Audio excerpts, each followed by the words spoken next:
So we have a couple different controllers for our rig. This one right here in the center is going to be the first one. And this one's primarily going to be to add some ambient movement. You can kind of see that the jet right here, it's kind of like wobbling around. That's just to help it make it feel like there's some air friction going on. And then this one out here can be one that we use to do things like constrain this to curves and make it like go around in curves and that kind of stuff, which is really great. And then this one will be the in-between, which we can then freely rotate around as needed. So pretty basic. So before we get going, what we want to do is we just want to make sure that our center of gravity and the rotation of this is going to be good to go. And right now it's a little lopsided because if we see here, this back here, you know, it's going to be a little bit lopsided. So if we go into our right view right here, what we want to do is make sure that this is at the center of the world right here. And then so is the back right here. So if we look in the wireframe, you can see this is a little high right there. So we're going to want to have this go back right there.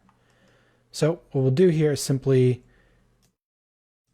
rotate this just a little bit like that. And then I'm going to simply just move it down like this, something like that. So these are going to be my exact values right here, right there.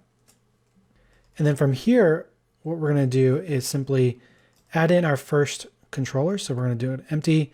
I'm just going to choose single arrow for this one. I'm going to scale this way up and then rotate this down just so it kind of peaks over.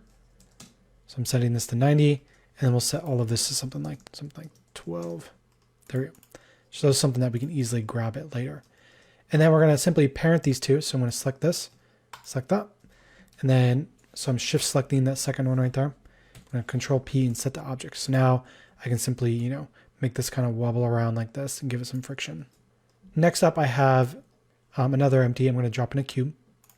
I'm going to go ahead and scale this so that we can easily grab a hold of it. Something like that. And then from here, what we're going to do is select this right here and then shift select our new empty and then control P, set the object. And then we'll do one more. So empty, cube, we'll go ahead and scale this up.